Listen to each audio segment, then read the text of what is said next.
48 দলের বিশ্বকাপে আর বাকি আছে শুধুমাত্র 8টা দল।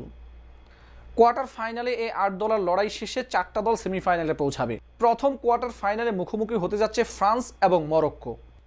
যেন 2022 কাতার বিশ্বকাপের পুনরাবৃত্তি ঘটতে যাচ্ছে, কেননা সেবার সেমিফাইনালে ফ্রান্স এবং মরক্কো মুখোমুখি হয়েছিল, সেখানে মরক্কোকে 2-0 ব্যবধানে পরাজিত করে ফাইনালের টিকিট নিশ্চিত করেছিল ফ্রান্স।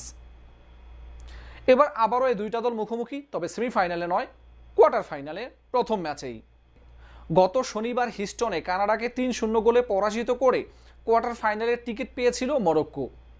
2022 কাতার বিশ্বকাপে চতুর্থ হওয়া অ্যাটলান্স লায়নরা টানা দ্বিতীয়বারের মতো সেমিফাইনালে যাওয়ার লক্ষ্য নিয়ে মাঠে নামবে। সেই লক্ষ্য পূরণ করতে হলে আগামী বৃহস্পতিবার তাদেরকে হারাতে হবে দুইবারের বিশ্ব চ্যাম্পিয়ন ফ্রান্সকে, যে ফ্রান্স 2018 সালেও চ্যাম্পিয়ন হয়েছে। 2022 কাতার বিশ্বকাপে ফাইনালে যাওয়ার মরক্কোর যে স্বপ্ন ছিল সেটা ভঙ্গ করেছিল কিন্তু এই ফরাসিরাই।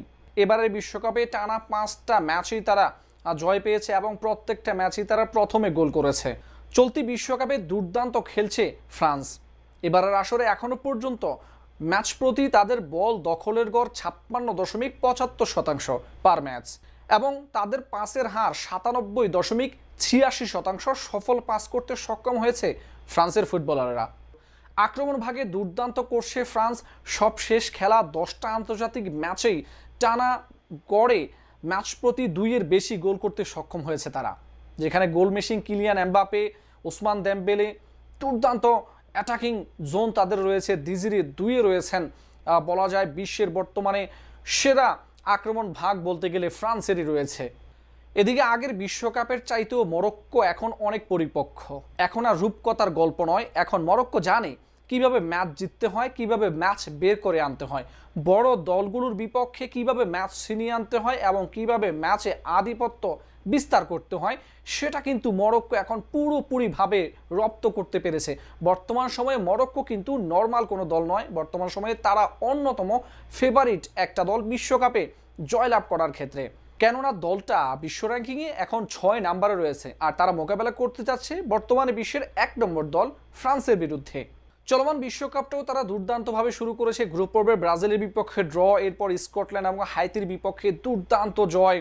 রাউন্ড অফ 32-তে তারা নেদারল্যান্ডসকে ট্রাইবেকারে হারিয়েছে। এরপর রাউন্ড অফ 16-এ কানাডাকে 3-0 গোলের বড় ব্যবধানে হারিয়ে তারা কোয়ার্টারে জায়গা করে নিয়েছে। নিজেদের সেরাটা তারা প্রমাণ করেছে বর্তমান সময়ে কেন তারা বিশ্বের পরাশক্তি এবং কেন তারা ডার্ক হর্স, সেটা কিন্তু প্রমাণ করেছে।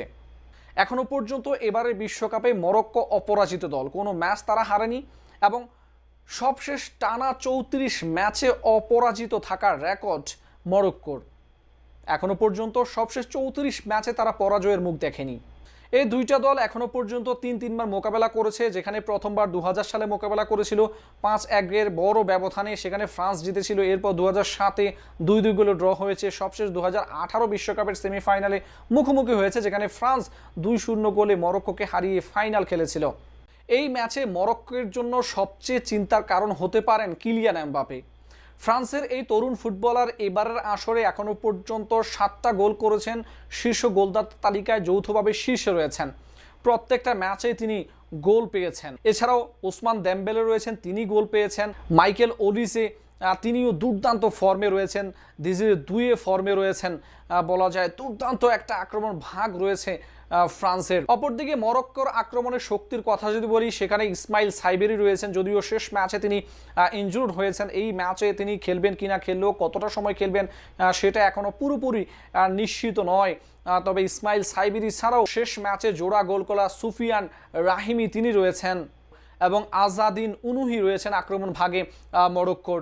রক্ষণের কথা যদি বলি, সেখানে ফ্রান্স অনেকটাই এগিয়ে, কেননা সেখানে তাদের দুর্দান্ত রক্ষণের খেলোয়াড়রা রয়েছেন। জুলুস কুন্ডে রয়েছেন, দালত উপমায়া কানো রয়েছেন এবং উইলিয়াম সালিবার মতো রক্ষণের শক্তিশালী ডিফেন্ডাররা রয়েছেন। অপরদিকে মরক্কোর রক্ষণে ভরসা হতে পারেন নুজাইর মাজরাউই এবং আশরাফ হাকিমি। কিলিয়ান এমবাপ্পেকে কিভাবে থামাতে হয় সেই মন্ত্রটা হয়তো ঠিকই জানেন আশরাফ হাকিমি।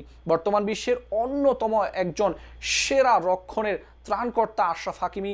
পিএসজিতে খেলছেন, চ্যাম্পিয়ন্স লিগ জিতেছেন 2-2বার, তার প্রচুর অভিজ্ঞতা রয়েছে। তিনি সেই মন্ত্রটা হয়তো প্রয়োগ করবেন। কিলিয়ান এমবাপ্পেকে তিনি যদি আটকে রাখতে পারেন তাহলে হয়তো ম্যাচটা তাদের ফেভারে থাকতে পারে।